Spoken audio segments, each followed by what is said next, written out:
देखते हैं आगे। साधारण ब्याज में कहाँ तक हो गया था, उदाहरण चल रहा था। 8 नंबर उदाहरण हो गया है। देखो 9 नंबर उदाहरण देखते हैं। 9, किसी धन पर एक निश्चित दर तथा समय के लिए साधारण ब्याज मूलधन का 9/16 है। साधारण ब्याज मतलब ऐसा मूलधन का 9/16 है।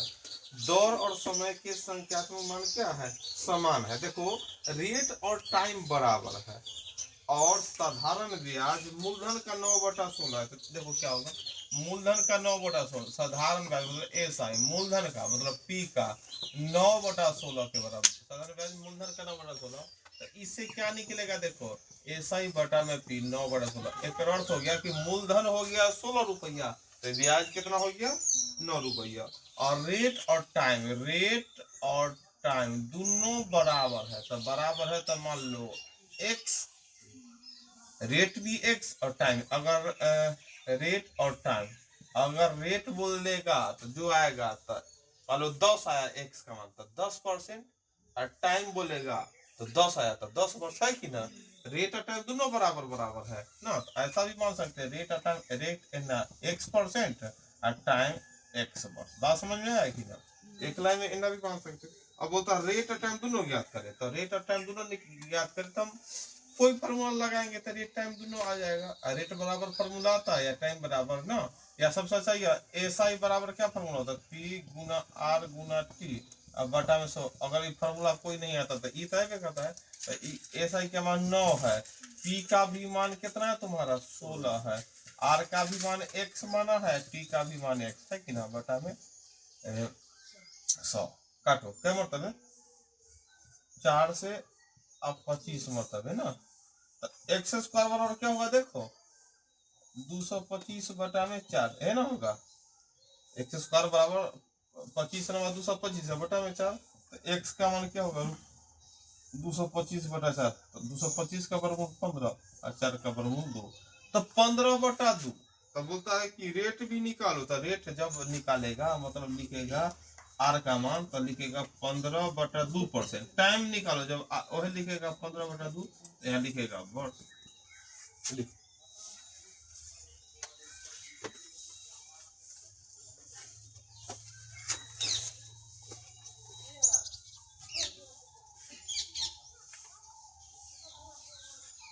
किसी धन पर एक निश्चित दर और समय के लिए, कोई समय और दर निश्चित है। आगे जो बोलता है कि उसका साधारण ब्याज मूलधन का 9/16, तो ऐसा ही पी का 9/16।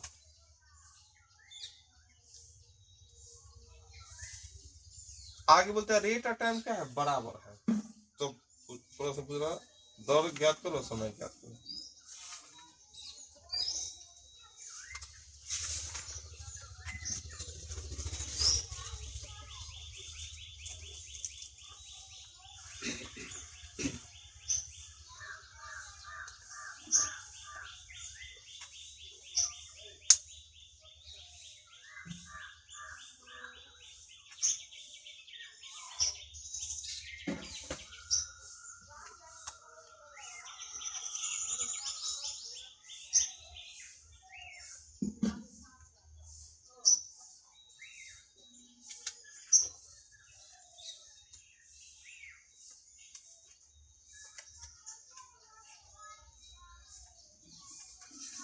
आगे देखो 10 नंबर प्रश्न है, 3 वर्ष के बाद 1092 रुपया वार्षिक किस्तों में चुकाना है। देखो 3 वर्ष टाइम मिला, जैसे ना मोटरसाइकिल और खरीद लेता है कभी ना किस्त में चुकाने के लिए। तो देखो 3 साल में कुल मिलाकर कितना रुपया देना है, 1092 रुपया, और उसको 3 साल है तो 3 किस्त में चुकाना है। अब बोलता है जब कर्जा, जैसे कि कोई सामान खरीदा था तो उस पर ब्याज क्या परसेंट लग रहा था, 12%। तो बोलता है प्रत्येक किस्त का मान मतलब कितना किस्त लग रहा है, समझा कि ना। प्रत्येक किस्त का मान निकालने के लिए बोल रहा है कि भाई बताओ किस्त का वैल्यू कितना हो गया। तो हम मान लेंगे किस्त का वैल्यू कितना, एक्स रुपया, कितना एक्स रुपया लिखो तो किस्त का वैल्यू कितना, 100 रुपया।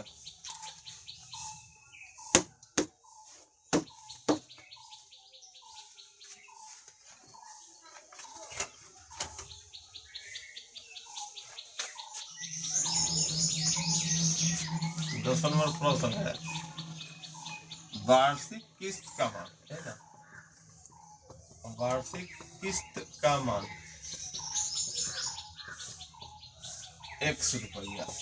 क्या वो किस्त चुकाना है 3 वर्ष है तो 3 गो, टाइम देता 2 वर्ष 2, 5 वर्ष 5। तो देखो ध्यान से, तो जैसे ही पैसा चुकाना है, तो जैसे 3 साल दिया है तो 3 गो टर्म लेना गया, 3 साल दिया तो 3, 1 2 3। लेकिन ध्यान दो, 3 साल दिया है तो मतलब आज से 3 साल बाद चुकाना है, आज मतलब 26 है तो 26 में भी एगो किस्त देना होगा, 27 में भी, और 28 में तो समाप्त होगा। तो अगर 3 साल है और जब पहला किस्त देते हैं आज, तो आने वाला आगे 2 साल है, तो उस पर क्या साल का ब्याज होगा, इतना रुपया देंगे लेकिन इतना पर ब्याज, मूलधन गुना क्या हो गया, रेट। रेट कितना है 12%, कितना है रेट है 12%, दर कितना है 12%, गुना में 2 बटा में 100। बात समझ गया कि ना। आज हम जब रुपया देंगे उस पर क्या साल का ब्याज जोड़ कर देंगे, 2 साल के। जब मान लो कि 27 में देंगे पैसा किस्त का, तो अब 28 में समाप्त, तो क्या साल का ब्याज इस पर जुटेगा, 1 साल। कितना, 1 साल। और अंत में जब 28 में देंगे तो इतना अब उसको जुड़ेगा, इतना ही दे दिए, यही सब पैसा जोड़ के कितना हो गया, 1092। समझ गए कि ना।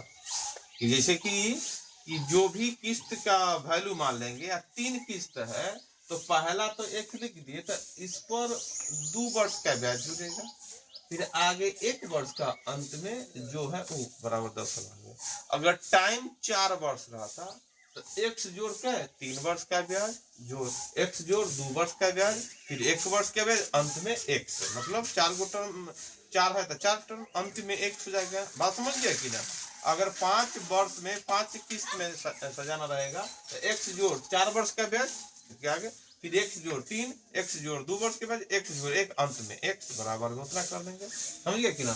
कभी किस्त का वैल्यू निकालना रहेगा, टोटल वैल्यू दे देगा, कभी किस्त का वैल्यू दे देगा और यहाँ टोटल निकालना रहेगा, यही में से कोई ना बोलेगा। तो इसी को हल करते कितना आएगा, हल करो तो कितना आएगा, काटो, 4 3 12, 4 से 25 मत है ना, फिर 4 3 12, 4 से 25 मत। तो ध्यान से देखेगा, अगर लिखेगा तो क्या हो जाएगा,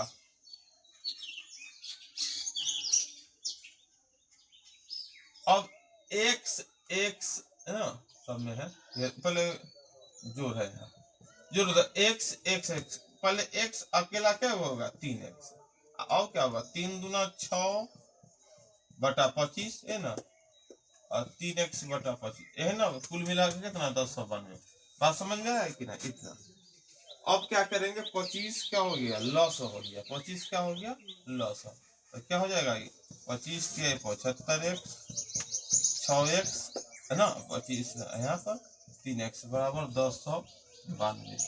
अब क्या होगा, 75 6 कितना होता है 81, और 3 84, तो यहाँ हो गया 84x बराबर 1092 गुणे 25।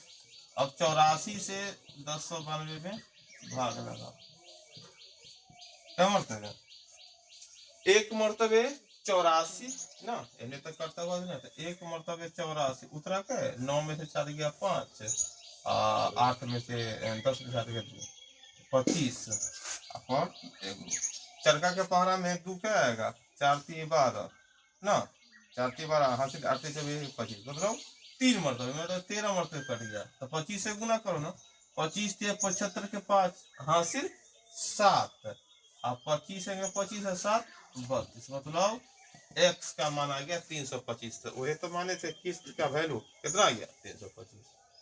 बात समझ में आया कि ना।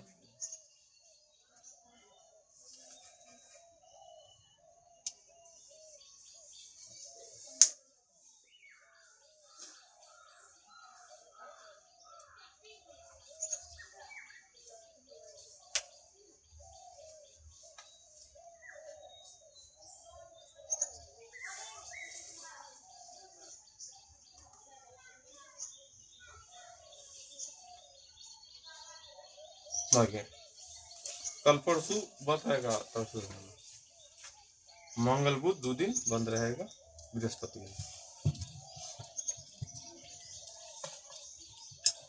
चलो प्रश्नावली स्टार्ट हो गया है साधारण ब्याज का। पहला नंबर प्रश्न है 10,000 रुपया 6% की दर से 9 महीना से 9 महीना का मतलब साधारण ब्याज कितना होगा? 9 महीना का साधारण ब्याज। तो हम क्या मूलधन रेट और टाइम दे दिया है तो साधारण ब्याज निकालेंगे ना। 10 नंबर प्रश्न में बोलता है कि मूलधन टाइम और रेट दे दिया है तो बतलाओ साधारण ब्याज क्या होगा।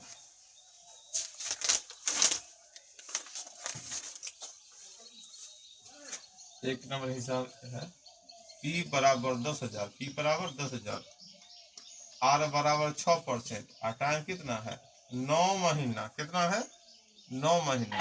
तो 9 महीना अगर है तो इसको वर्ष में बदलने के लिए क्या करेंगे, कैसे भाग 12 से, क्योंकि 9/12 वर्ष है ना हो गया। अब हमको एसआई प्रतिशत में चाहिए तो क्या होता है आर गुना टी। आर गुना आर का मान कितना है 6 और टी का मान 9/12 है ना हो गया। तो 6 दूना 12, अगर ध्यान देगा तो 9/2%, और 9/2% को मूलधन के 1% से गुना करेंगे तो क्या रुपया में आ जाएगा।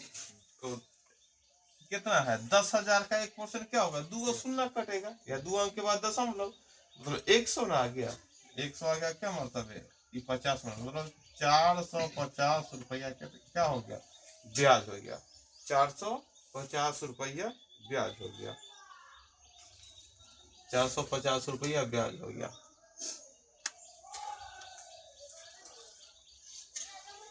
दूसरा नंबर साधारण ब्याज की किस दर से, दर मतलब रेट निकालना है। क्या निकालना है, रेट निकालो। साधारण ब्याज की दर है तो रेट बराबर क्या होगा ये बताओ ना।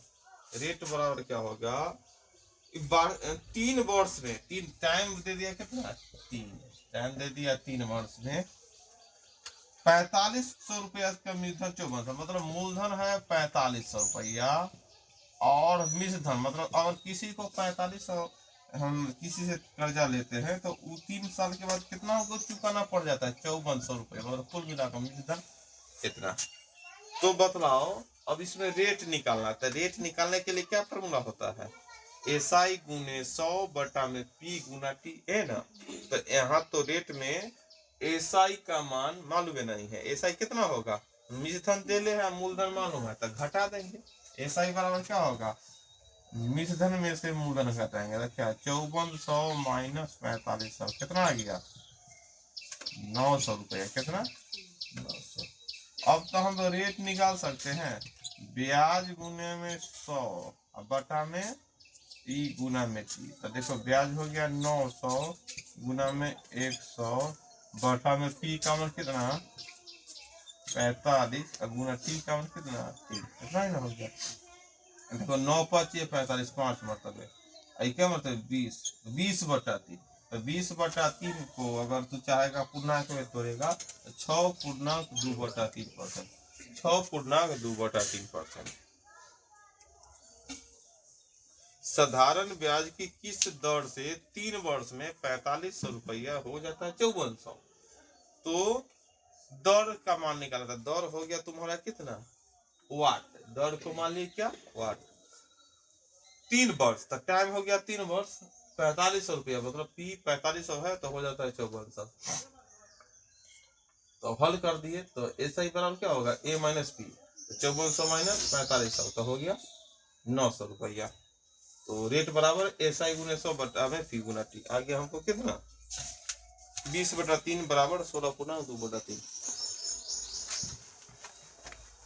आगे है तीसरा नंबर प्रश्न देखते हैं।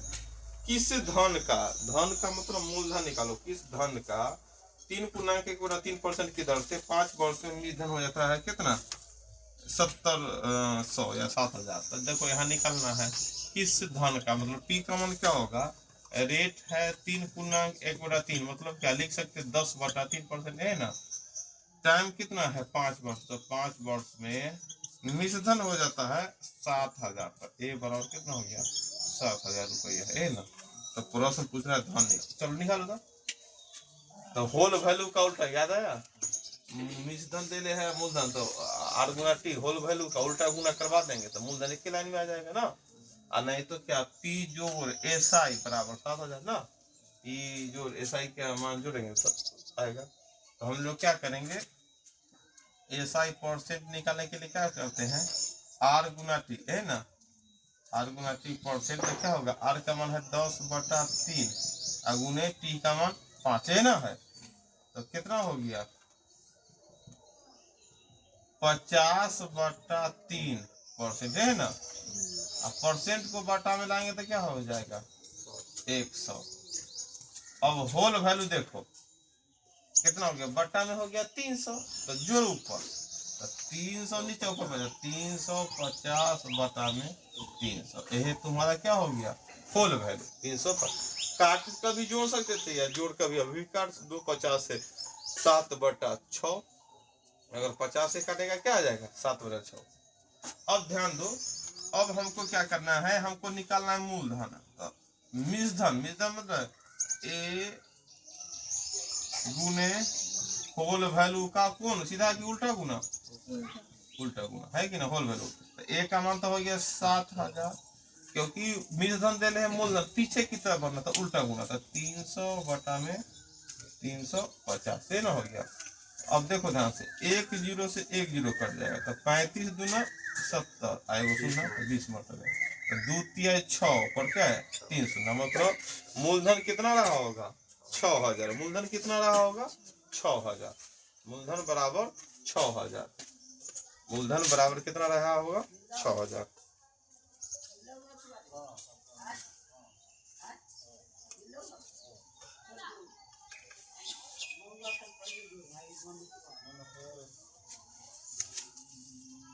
चलो 4 नंबर देखो, 4 नंबर भी बनाएंगे हम लोग। कोई धन साधारण ब्याज की दर से 30 वर्ष में तिगुना हो जाता है, तो ब्याज की दर 30 वर्ष में क्या हो जाता है तिगुना, कोई धन तिगुना हो जाता है, मतलब हम किसी को 1 रुपया देते हैं तो अगला हमको कितना लौटा देता है तिगुना, है कि ना। कोई धन, ध्यान दो, कोई धन 30 वर्ष में, मतलब टाइम है 30 वर्ष, और धन मतलब मूलधन, मूलधन अगर 1 रुपया, अगर 1 रुपया हम कर्जा दिए तो वो जब 30 वर्ष के बाद आता है 3 गुना हमको देता है, तो 3 गुना मतलब 3।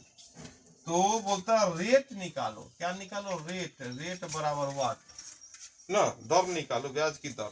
तो रेट निकालने के लिए क्या क्या चाहिए हमको, रेट बराबर क्या फॉर्मूला होता है, ब्याज गुने 100 बटा में पी गुना में टी, तो पी का मान और टी का मान मालूम, लेकिन ब्याज नहीं मालूम, तो ब्याज कितना हो जाएगा घटा देंगे, मिश्रधन में से मूलधन घटा देंगे है ना। तो ब्याज हम लोग क्या करेंगे, एस आई बराबर क्या करेंगे, 3 में से घटा दिए 2 आ गया, तो भाई ब्याज हमको 2 ना, 1 रुपया दिया, कोई 3 रुपया हमको दिया, तो हम बोले 1 अपन हटा लो पैसा, तो बच गया 2, वही ना हमको ब्याज मिला 30 साल के बाद।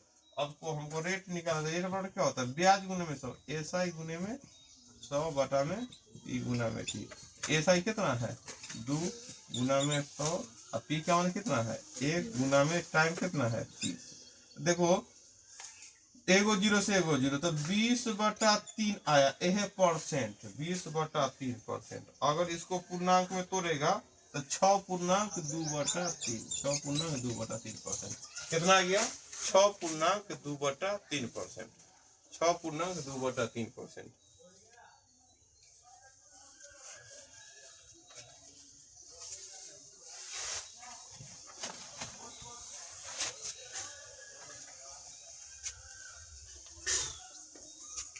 आगे आगे है 5, यदि समान वार्षिक दर से समान समय के लिए x रुपया का साधारण ब्याज y रुपया है तथा y रुपया का साधारण z रुपया है, तो निम्न में से कौन सा सत्य होगा।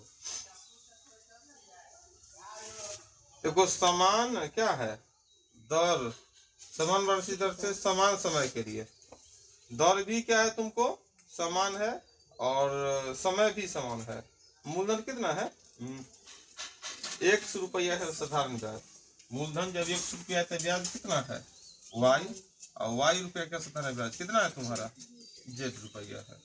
तो बोलता है कथन चारों में से कौन कथन सही होगा, चारों में से कथन कौन होगा सही। कथन इसको कर दिया हम। तो दोनों तरफ रेट और टाइम हमको बोलता है समान समान ना।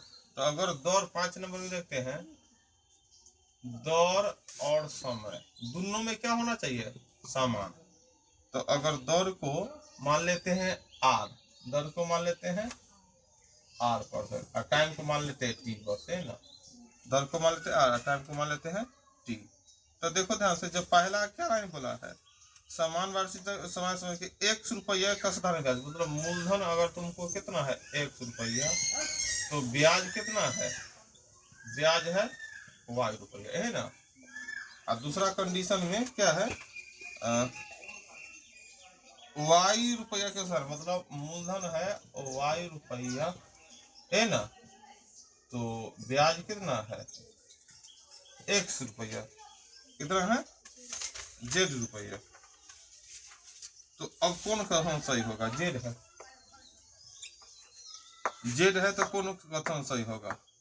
तो देखो इसमें भी रेट और टाइम इतना आ गया, इसमें भी रेट टाइम ये सब होगा दोनों में। तो बदलाव क्या होगा तुमको,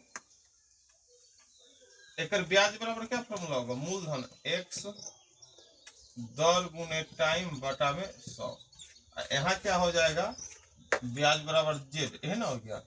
तो मूलधन हो गया y गुने रेट गुना टाइम बटा में 100, है ना। दूगो समीकरण हो गया। अब दूगो समीकरण हो गया, तो हम लोग को यह दूगो समीकरण से कौन सा कथन सत्य नजर आ रहा है।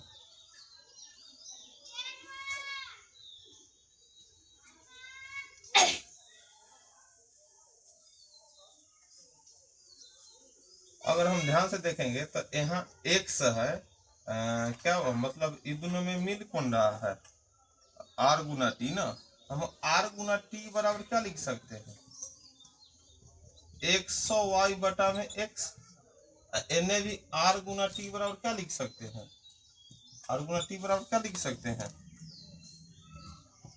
100z बराबर में बटा में y। बात समझो ध्यान से, इन दोनों में इतना में या इनमें में क्या क्या तुमको दिखाई दे रहा है, इतना में हमको दिखाई दे रहा है, या तो दोनों में कॉमन क्या है, आर और टी। तो आर और टी, आर और टी। अगर समीकरण इसको अगर ऐसा देखेंगे, समीकरण एक समीकरण दो, तो बायां पक्ष बराबर है, एगो दाया है ना, बायां पक्ष बराबर, तो दाहिना पक्ष भी क्या होगा, बराबर। तो क्या होगा 100y बटा में x, तो यहाँ क्या होगा 100z बटा में y, है ना होगा।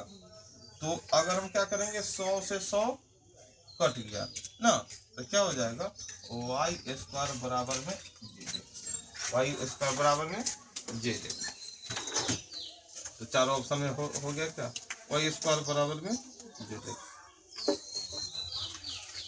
बोलता है समान दर और समान समय के लिए, मतलब समान कोई धन x रुपया पर कितना ब्याज होता है, y रुपया हो जाता है।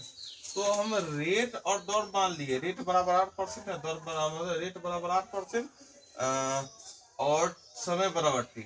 मूलधन जब 100 रुपया तो ब्याज y रुपया। अब जब बोलता है तथा मूलधन जब y रुपया तो ब्याज z रुपया हो, तो चार ऑप्शन में कौन सही होगा। तो हम जैसे इतना लिख लिए, मतलब इसके लिए PSI मालूम हो गया, PSI मालूम हो गया। तो हम क्या करते हैं कि ब्याज बराबर फॉर्मूला लगाए, P गुना R गुना T बटा में 100, एक ब्याज बराबर P गुना R गुना T। अब तब देखिए दोनों में दोनों में बराबर बराबर था, दोनों का वैल्यू। तो अब R गुना T बराबर एगो निकाल दिया, इन्हें भी R गुना T बराबर निकाल दिया। समीकरण एक, समीकरण दो। अब बतला है कि अगर दाहिना बायां पक्ष, देखो दाहिना दाहिना हाथ दाया बाया, बायां पक्ष बराबर दोनों में, तो दाहिना पक्ष भी दोनों में क्या होगा, बराबर। तो बराबर कर दिए, तो हल कर कितना है, y² बराबर z। तो कितना आ गया, हो गया क्या। चलो आज इतना ही, और आएगा तुम लोग बृहस्पतिवार को।